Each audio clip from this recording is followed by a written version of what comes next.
Hey everyone, this is Bill McDonald, the reading and writing doctor here to help you, all of those of you who purchased the advanced ELAR and writing folder to help you prepare for editing, revising, and the constructed response, short answer, and extended essay response. I'm going to do an introduction using my folder and my graphic organizer kind of in conjunction with each other. A lot of you purchase the digital copies, which are just sent to your email within a couple of hours. And a bunch of you purchased the hard copy because you like your hands on things. Both are available. You can just message me and I can send you the link if you don't already have it, or you can scroll down the writing page.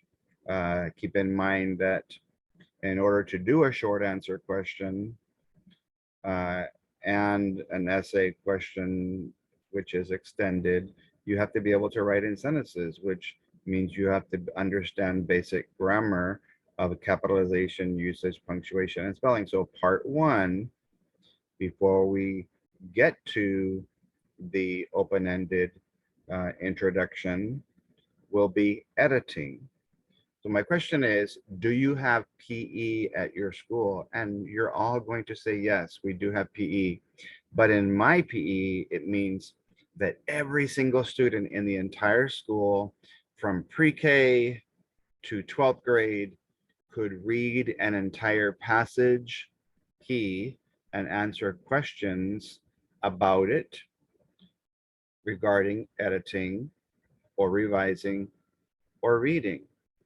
Now, the E is the essay, because now all of you reading teachers are going to have to have you teach your kids how to write an extended response essay type format uh, that's in at least a paragraph form, if not a whole essay. That's why they're calling it extended / essay. And so I'm going to be taking you just through a free introduction to kind of help those of you who purchased the writing folders and or the graphic organizers, how to use them and add them to your teaching tools. Remember that this past year, editing and revising was part of the field test, which means that this coming year, for all of you reading teachers from 3rd through 10th grade, it's going to be part of the actual test. The June end of course test and December for 9th and 10th grade, we'll still have 9 editing questions using cups, which I'll introduce in a minute, and 9 revising questions using arms. I would love to help you prepare your students for that if there's still time. I would look forward to doing training with your students while you observe or with your teachers. Uh, I have several trainings this summer to help, uh, and a lot of teachers are requesting a kill 3 birds with 1 stone training, where we're going to be doing short answer and extended essay responses, but in the form of understanding the concept of cups, which is the conventions, and the revising, which is the organization and the development of the response. So let's take a look at my advanced English language arts writing folder. For those of you that don't have it or you have questions, you can email me right there at that email address at writing_doctor@yahoo.com. Before you can work on an entire passage, your students need to work on a paragraph. Before they can work on paragraphs, they have to work on sentences. Before sentences comes phrases and words and letters. And so you can't ask a student to write an essay if they don't even understand how to write a sentence. And even in the short answer in all subjects, there's going to have to be at least 2 or 3 sentences as a response. So what we have here is, if we're doing editing,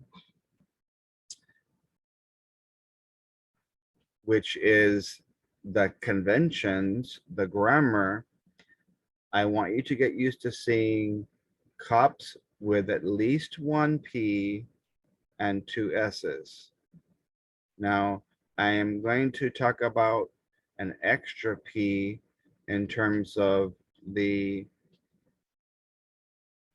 print that you use in your computer, whether you're writing cursive or um, or print on paper, or the way that you put in your letters and your words and your sentences into your online response. So let's start by understanding that if you're working on editing a passage, they are going to be shorter passages in 3rd through 8th grade. They'll be a little bit longer in 9th and 10th grade. Whenever the question says what change or what correction should be made in sentence blank, singular, you would teach your students to underline the word change, and they would label cups as in the first 4 letters of my cups here. What does that mean? See that there's going to be one mistake in C, U, P, or S. C for capitalization. Read the essay or the passage or that sentence, because it's only going to be about one sentence in that passage that has the mistake. And when you get to each word that is capitalized, a great strategy is to pretend to put on a cap and say capital. That way you're just not reading a worksheet, you're making it a sheet that works, that you're bringing it to life by verbalizing the capitalization by saying capital and pretending to put on a cap, because all capital letters are a little bit taller. Usage is subject verb agreement. Spider-Man. So if my head is my subject, Spider-Man would use his web to connect to his predicate, which is the action, the verb, and then an ending of the sentence. And so that's what it says there. And so what you'll be checking usually in paragraph form is the subject singular or plural? Is it past, the verb? Is it in present tense, or is it in future tense? Is the subject or the predicate simple or compound? Or is there some sort of context error that's being used, which we can get into more when we talk about the sentences down here in the second S. When you talk about punctuation, if there's a punctuation mistake on the passage, you're going to think of punctuation as signs on a street. There are 3 signs that teach you to stop the sentence, and they are called periods, exclamations, and question marks. Period, statement or command. Exclamation, also called by me exclamation. If you're emotionally involved in what you're saying or writing, then you would use an exclamation mark. A question mark looks like somebody's ear where they're asking something and they need a response. And so teach your students to look at the other end of the question mark, the first word, because the word cup helps your students form a sentence. You're going to say slow. Start your street called your sentence with a capital letter and circle the first word or underline the first letter of that first word 3 times, because we think underline capitals proper nouns. You Go, since slow is start with the capital letter, and if you're going to have more than one sentence, try not to start every sentence with the same word. So be slow and cautious about that. Go, you will go until you have a subject and a predicate, and you will whoa when you get to the stop sign, the end of the street, once you have the subject and the predicate. Sometimes you're going to need to slow the sentence down with a comma, an apostrophe, a contraction. In the upper grades, a colon or a semicolon. Sometimes you might have dialogue. So what you would do is you would read the essay or the passage or that sentence softly, listening for pauses in your voice. And that way you can tell if you're pausing completely, it's probably a stop sign, which is red. If you're pausing just to slow down, it's probably a yellow punctuation. So if we practice that in the form of dialogue, you can say, so and so said, comma, yellow, quotation, yellow, capital, because it's the first word in a direct quotation.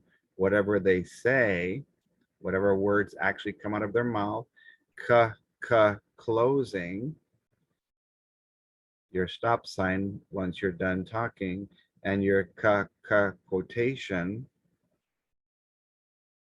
you have what we call 5 c's of dialogue. And so if you tell your kids, many of you have dimples in front of your mouth and in back of your mouth, and sort of like the opening and closing dimples before you talk, before the words that come out of your mouth, and after the words that come out of your mouth. And so punctuation is making red and yellow marks. And what I would recommend that you do is take some time this summer. If you have my binder, it's already in the punctuation section, but go ahead and have your kids draw one page that just has a large period in red, a large exclamation, a large question mark, or stop signs, and then they label them what they're called, and that they also have several other sheets that will say comma, apostrophe or contraction, colon and semicolon. And then they could even practice making this little 5 c's sequence. And again, it's comma, quotation, capital, 3 c's that happen right in a row when what's called the tag is first. Whatever you say, you're closing of the sentence because you're done, not just with talking, but you're done with the sentence, and your quotation mark. The fourth mistake that can happen when you say what changes spelling, that your kids are going to take a look at not just the word, not just take a picture of the word, but take a picture of each letter and its formation. They're going to open their mouth and say the word softly. That way they can pronounce the syllables, they can chunk it. And he only has one ear because some kids hear, but they don't really listen. And so if they're hearing and listening, a word like quite and a word like quiet, even though they have the same 5 letters, one has 1 syllable, one has 2. They don't look the same or sound the same, but a lot of kids that are not careless with taking pictures or recording the video by saying it softly won't be able to click in their brain, oh, that doesn't sound right or look right. If the idea that they have is not in their brain, it's like, I've never seen that word before, then all reading students, all ELAR tests from now on, from 3rd through 10th grade, are going to be allowed to use a dictionary or a thesaurus. So say, use your brain or the book being the dictionary or the thesaurus, and then hopefully you'll be able to write the right answer. And when I say write, the verb write, my right hand is up, even though it looks like my left hand is up.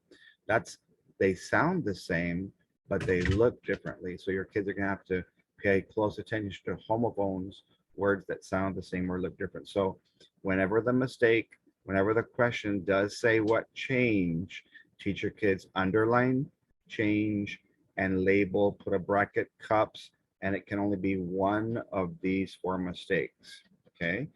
The second kind of mistake, and the third one, this is the one that is not on most posters, not just in Texas, but around the United States. If your state is testing your students' ability to find run-ons or fragments, it's sort of like saying, I have this guy named Scarecrow, and he's missing his brain. That means he's got his predicate, but if the subject is the brain and the heart and the lower body is the predicate, the scarecrow was missing his brain, so he was missing his subject, so he's a fragment. The Tin Man was missing his heart, so he's a fragment, being that he's missing his predicate. He might have the subject, but no predicate. So whenever the question says, what is the correct or the best way, instead of the word change, what is the correct or best way to write sentence singular? That's almost always a ROF. What is a ROF? Let's check it out. Sentences. Check for sentence or sentences. Check for ROF, run-ons, or fragments. So that means that the mistake that they're asking about in sentence blank is either a run-on where they don't have enough punctuation, or it's a fragment where they have too much punctuation, where they didn't bother to stop. They didn't bother to check for proper slowing down or stopping of the sentence. And so every time it's numbers 2 or 3, these are some of the other problems that you're going to see. It'll be a comma conjunction issue, because someone's telling kids that every time you see a conjunction, you're supposed to always put a comma. Well, no, that's only if there's 3 or more things. If it's a compound subject, Bill and Valerie, my wife, I don't need a comma between those 2 items. Bill and Valerie.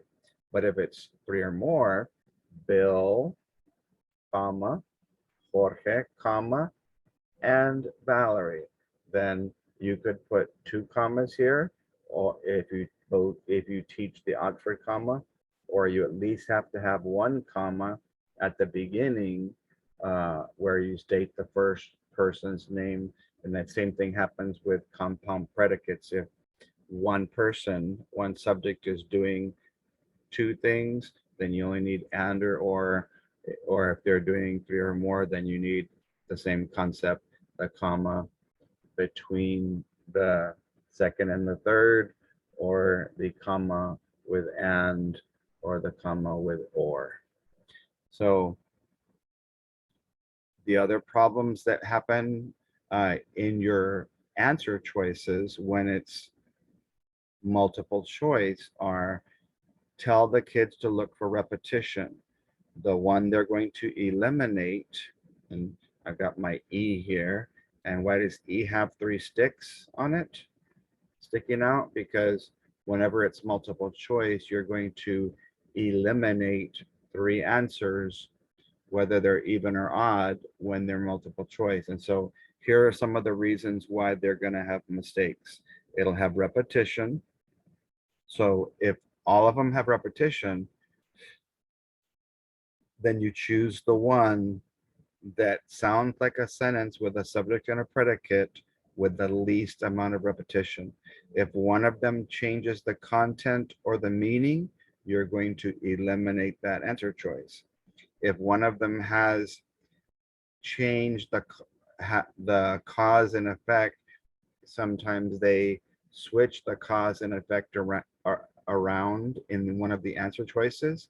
And so if that happens, make sure your kids eliminate that because it has to stay with the same content and meaning. In other words, the cause and effect relationship has to stay intact with what the author intended.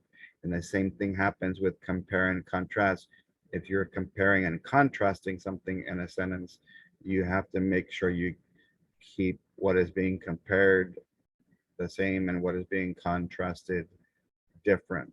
The last one that I'll tell you about, whenever it says what is the correct or best, not changed, way to write sentences, plural, blank and blank, what that usually means is that with the two sentences, you have a SAF or a fast situation. What does that mean?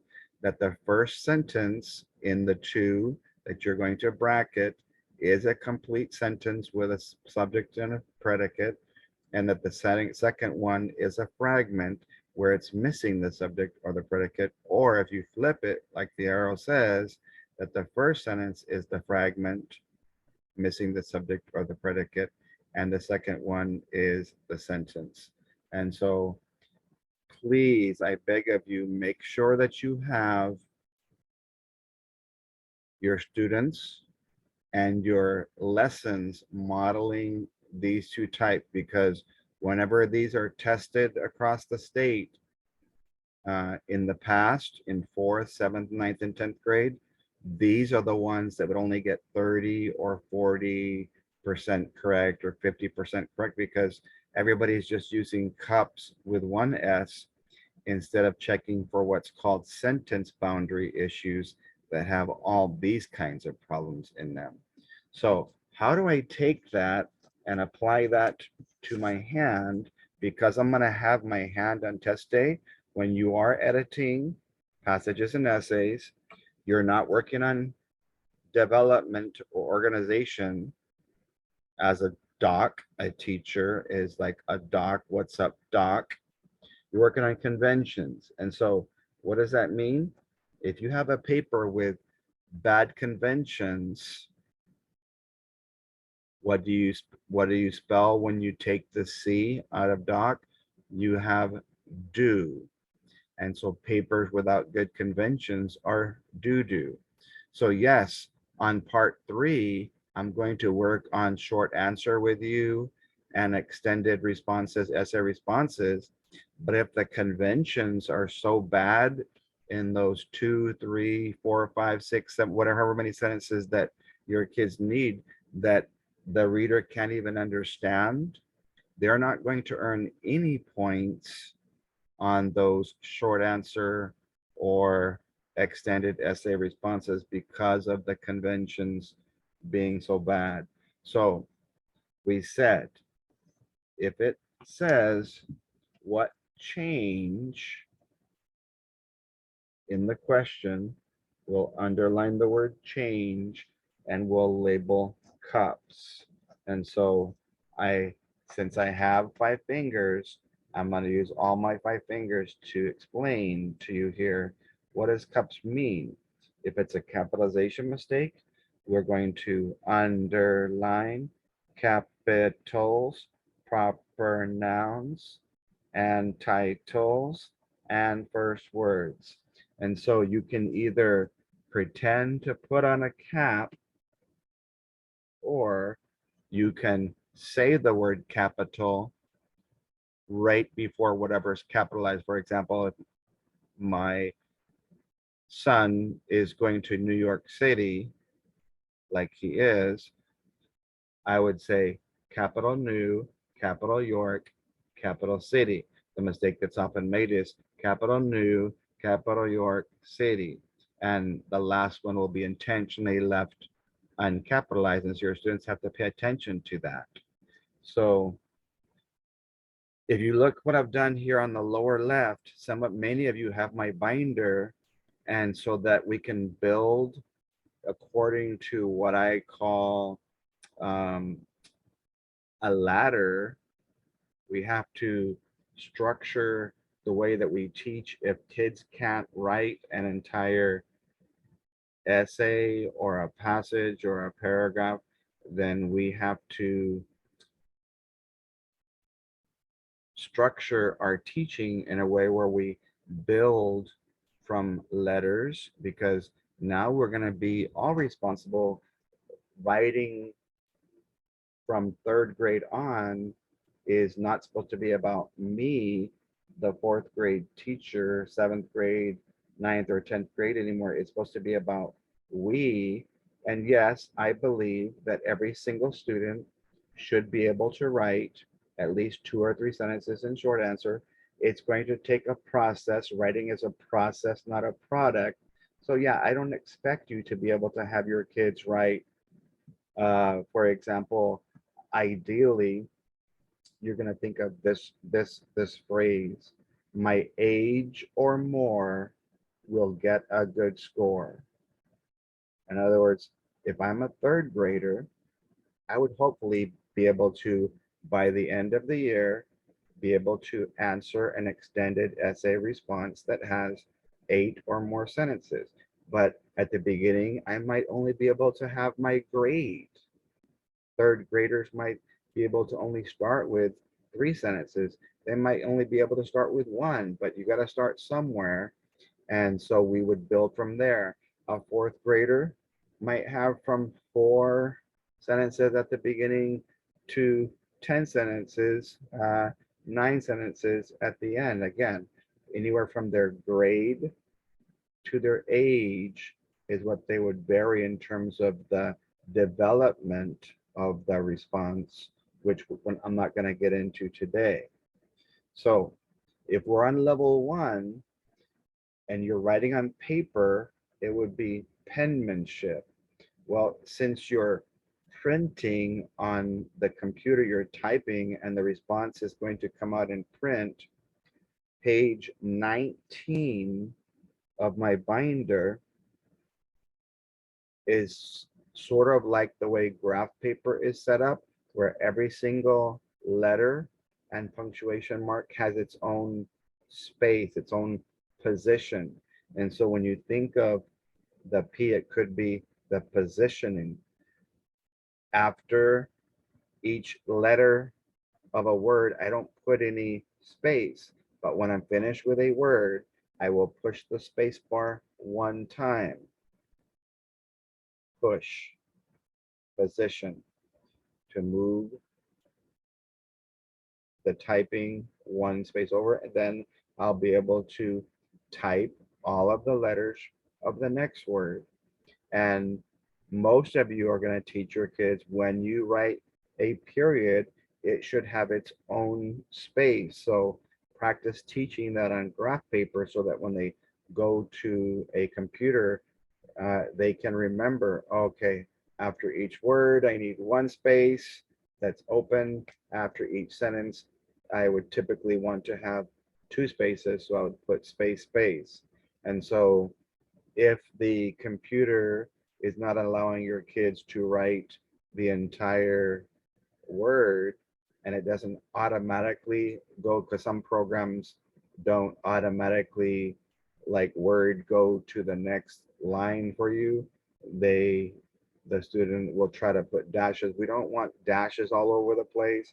And so make sure that when they're putting their spaces between letters, that they have 0, between words they put 1, and typically between sentences they put 2.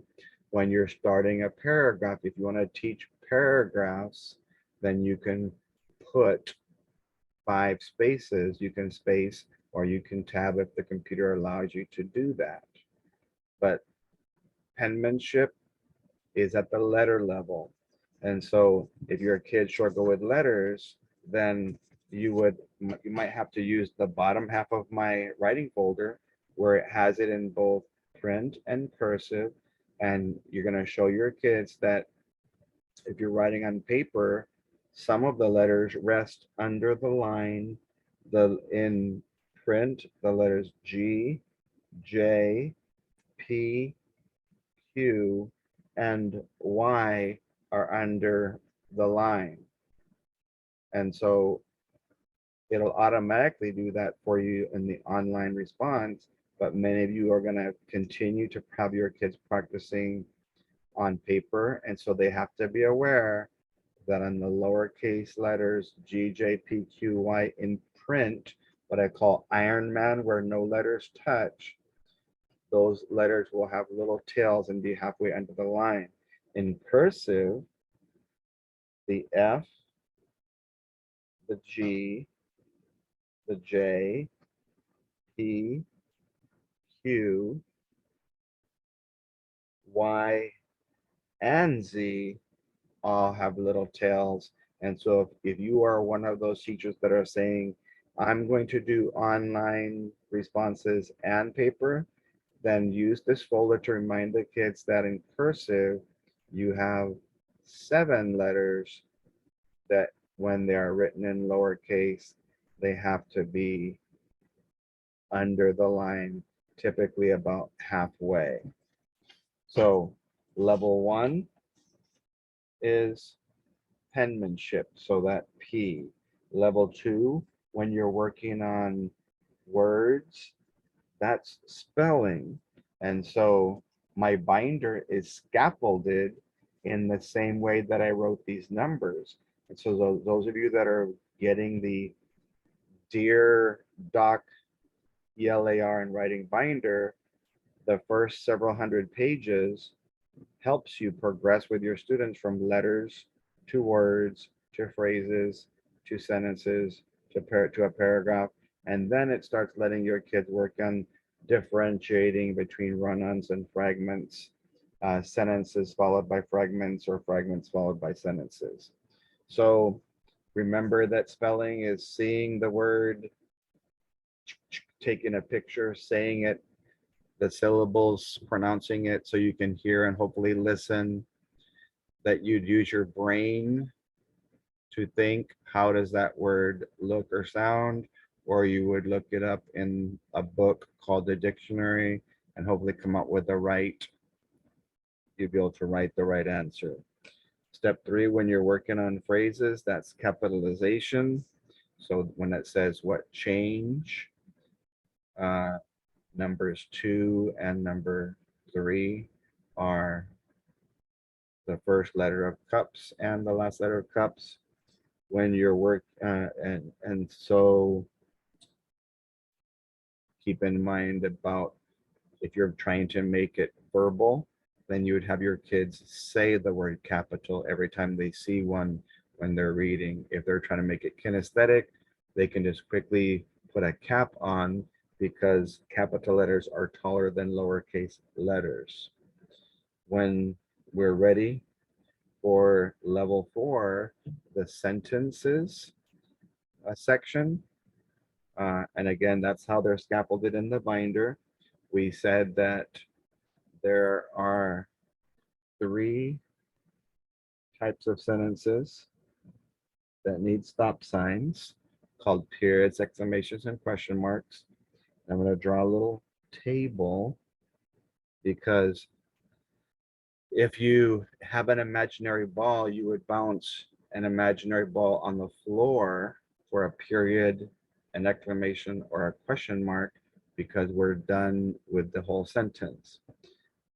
I would bounce the imaginary ball on the table, a shorter bounce for a shorter pause if I'm in the lower grades working on different comma rules. And in the upper grades, you have a complete thought called an independent clause, then you have a colon, or you have a complete thought and you have a semicolon. So for those of you that are aware that you can have a coordinating conjunction where you have 2 independent clauses, one on the front of the comma, one on the back, and they're joined together by what some of you call fanboys, or, and, nor, but, or, yet, so.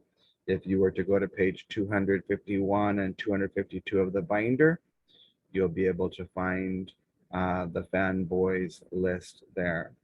And so whenever the second middle school and high school are going to be using colons and semicolons, It's an independent clause followed by a list typically that supports the independent clause. If it's a semicolon, it's two independent clauses, but whatever comes after the semicolon is something that supports the first independent clause, but it just doesn't need to be capitalized unless it already is a proper noun or the pronoun I.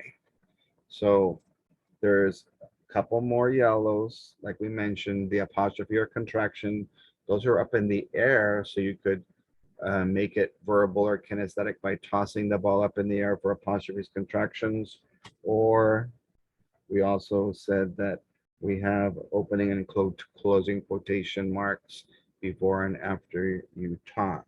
So that would be step number 4 when you're ready for the sentence level, and that would be section 4 of the binder as well. Section 5 of my binder is the usage section, where you practice subject-verb agreement. We say, oh, is the subject singular or is it plural? Okay, and so as you can see here, there's his finger. He's got one finger here. Is it singular or is it plural? If my body is my predicate, then I'm going to use my web. Is it simple or compound on the subject? In other words, is it one person as the subject, or is it one person, place, thing, or idea? Or is it a compound subject, more than one person, place, thing, or idea? Is the predicate, the action, or the verb in past, red arrow, present, right now, yellow arrow, or future? And then there'll be an ending. And so the cool thing about the word pave, a sentence is like a street that you pave with a subject and a predicate, which is also known as the action and the verb. And then there'll be an ending, which is cool, that he has red shoes, that you need a period, an exclamation, or a question mark. And so whenever they say, what change should be made in sentence 6? Well, they're saying that sentence 6 has a problem. And so if I can't tell from sentence 6 if the subject is singular or plural or simple or compound, or if the predicate is past or present or future or simple or compound, then I might check the previous sentence, sentence number 5, and check singular or plural, past, present, or future, or I could check the following sentence, number 7. And so I don't have to necessarily read an entire paragraph, but I would typically have to read more than one sentence a lot of times when we're working on usage.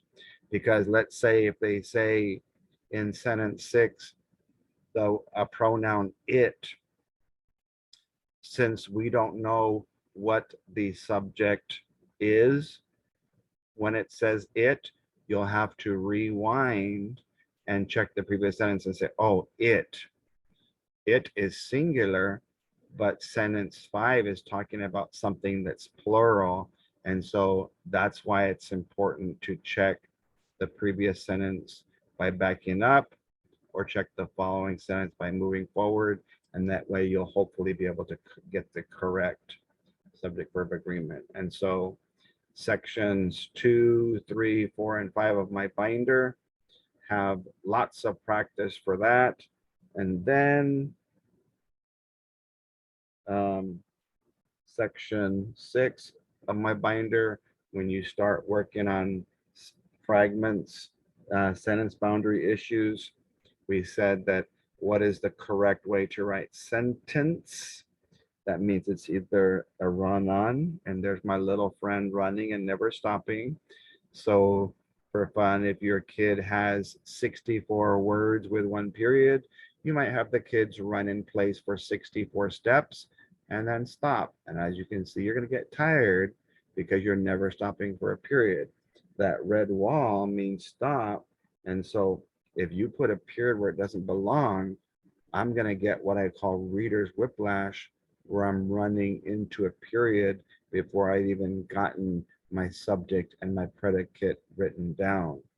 When it does say what is the correct rule number 3, what is the correct or best way to write sentences, plural, 2 sentences, that's that SAF rule that says that the first one is a sentence and the second one's the fragment, or the other way around, that the first one is the fragment and the second one is a complete thought with a subject and a predicate. And just keep in mind that in all of these cases, sometimes the last choice says there is no mistake or make no change. So yes, these are the rules. Excuse me. But even though it does say change or correct, sometimes there needs to be no change, and there's nothing wrong with the way that it's written. And so for the tons of you that have purchased the digital or hard copy of the advanced ELAR writing folder, I feel that we have to scaffold. So before we can start answering questions in complete sentences, your grammar has to be taught, where you say, I need to teach some of these basics, because your kids, if I was to have a bowl next to a colander, we all know that a bowl is solid, and so when you pour something into it, it's going to stay there. But a colander is full of holes and little gaps, and so if you're cooking spaghetti, when you pour that spaghetti, the spaghetti is going to stay, but all the liquid's going to fall through. And that's the way a lot of kids are. That yes, you can try to work on extended and essay responses, but if you're not scaffolding your writing correctly, if you're not teaching kids how to start a sentence with a capital, how to, and with the idea that we said slow and say, okay, then go, and until you have a subject and a predicate, and say whoa to put your stop sign when your sentence is done, basic cup, then your kids are going to really struggle. You can't assign writing in terms of short answer or extended essay responses. You have to teach writing, and teaching writing means teaching and modeling cups with 2 P's. That when we talk about our positioning and what we're gonna put, where we're gonna put our spaces, and then our sentences in terms of sentence boundaries for run-ons and fragments. So I hope that you enjoyed part 1 of how to incorporate the advanced English language arts reading and writing folder, and incorporate that with my editing portion of my graphic organizer. So we'll see you next video when we'll talk about revising, how to add, remove, replace, or move content. So the difference between editing is you're fixing the conventions or the grammar. Revising is you're fixing the content, the organization of something, the order of it, or its development, the sentences that you're either adding for support or removing when they don't belong. So that's it for today. If you are new to the writing part, where you're going to have to be accountable to teach kids editing, revising, constructed response, short answers, and extended essay response, go ahead and look this video over again. Click like in the YouTube page if you would. Subscribe if you haven't already done so. Follow me. Join our club if you haven't already. I have a few spaces left for friends. If you're not aware, Facebook limits your friends to 5,000. They cut you off there. So if you want to be a friend, you can still message me uh, at if you're part of my club. But if you're not part of my club or my friend, sometimes I'm not able to see your messages or I won't notice them. And so I suggest that you either join the writing and reading club or become my friend. And at any time, feel free to message me if you want clarification or explanations of anything. I'm always willing to post videos to help those of you who are just trying to get your heads above the water in terms of these new challenges that are happening this coming year. Look forward to seeing several of you this summer at your schools and your districts with our teacher training. God bless you guys. Have a great rest of your day, your week, or your weekend, depending on when and where you're watching this. Take care.